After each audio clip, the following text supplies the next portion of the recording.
اللہ تعالیٰ نے عالم ارواح کے اندر تمام انبیاء کرام علیہ السلام کی ارواح کو جمع فرمایا تو ان سے ارشاد فرمایا، میں تمہیں نبوت و رسالت، کتاب و حکمت دے کر جب کائنات میں بھیجوں گا تو پھر تمہارے پاس میرا رسول تشریف لائے گا۔ تمام انبیاء نے اللہ تعالیٰ کی بارگاہ میں اس بات کا اقرار کیا۔ حضرت سیدنا علی المرتضیٰ شیر خدا آپ فرماتے ہیں، جب اللہ تعالیٰ نے انبیاء سے اس بات کا عہد لیا تو اب ہر نبی پر لازم تھا کہ وہ حضور صلی اللہ علیہ وسلم پر ایمان بھی لائیں گے اور اپنے اپنے دور کے اندر مصطفیٰ کریم کی آمد کا اعلان بھی کریں گے۔ ہر نبی نے اپنے اپنے دور نبوت کے اندر حضور نبی اکرم صلی اللہ علیہ وسلم کی عظمت و شان کو بیان کیا اور میرے حضور کی آمد کا اعلان کیا۔ حضرت سیدنا آدم علیہ السلام سے لے کر سیدنا حضرت عیسیٰ علیہ السلام تک ہر نبی نے اپنے اپنے دور نبوت میں حضور سرور کائنات صلی اللہ علیہ وسلم کی عظمت و شان کو بیان بھی کیا اور میرے حضور کے میلاد کا اعلان بھی کیا۔ تو ہر دور میں اللہ کے ہر نبی نے میرے حضور صلی اللہ علیہ وسلم کی آمد کا تذکرہ کیا۔ حضرت سیدنا موسیٰ علیہ السلام کوہ طور پہ جاتے ہیں، اللہ تعالیٰ کتاب عطا کرتا ہے تو کتاب لے کر آتے ہیں، تو اس کتاب میں محبوب کی امت کی شان پڑھتے ہیں، تو واپس جا کر عرض کرتے ہیں، بار الہ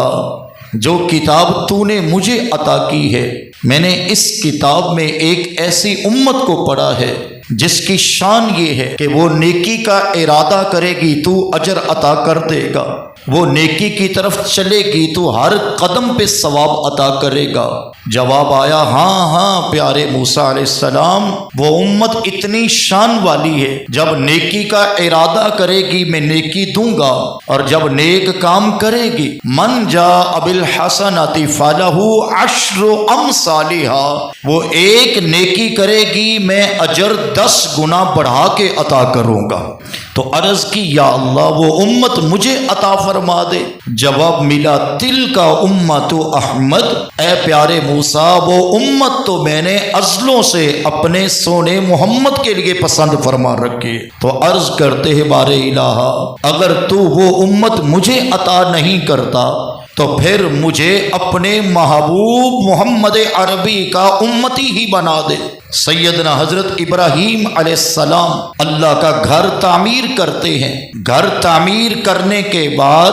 دعا کے لیے ہاتھ اٹھاتے ہیں، دعا مانگنے والا اللہ کا نبی خلیل اللہ ہے اور اس دعا پہ آمین کہنے والا بھی اللہ کا نبی ذبیح اللہ ہے۔ حضرت ابراہیم علیہ السلام عرض کرتے ہیں، بار الہ تو نے مجھے جس آزمائش میں امتحان میں اتارا میں نے اس امتحان میں خوشی سے جو ہے گزرا ہوں، بار الہ اب تیری بارگاہ سے کچھ مانگنا ہے۔ جواب آتا ہے، میرے خلیل مانگو، مجھ سے کوئی ایک بار مانگے میں 10 گنا زیادہ عطا کرتا ہوں۔ تو عرض کی، ربنا وابعث فیہم رسولا، بار الہ میں تیری بارگاہ سے دنیا کے لیے کچھ نہیں مانگتا، مجھے عطا کرنا ہے تو بس سونا محمد عطا فرما دے۔ سیدنا حضرت عیسیٰ علیہ السلام نے آ کر تو حد کر دی اور اپنی قوم کو اکٹھا کیا اور کہا، اے لوگو میں عیسیٰ ابن مریم ہوں، اللہ نے مجھے بھی رسول بنا کے بھیجا ہے، مجھے بھی کتاب دی گئی ہے، وَمُبَشِّرًا بِرَسُولٍ يَأْتِي مِن بَعْدِ اسْمُهُ احمد، پر اے لوگو اب انتظار کی گھڑیاں ختم ہو گئی، میں اعلان کر کے تمہیں بتا رہا ہوں اب میرے بعد کوئی اور نبی آنے والا نہیں ہے، بس میرے بعد جس کی آمد ہے عرشوں پہ اس کا نام احمد ہوگا، فرشوں پہ اس کا نام محمد ہوگا، وہ رب کا محبوب ہوگا، سارے جہانوں کے لیے رحمت ہوگا، ختم نبوت کا تاج پہن کر جلوہ فرما ہوگا۔ بس ہر نبی نے ہر دور میں میرے حضور کی عظمت و شان کو پڑھا اور ہر دور میں مصطفیٰ کی آمد کے اعلان کیے گئے۔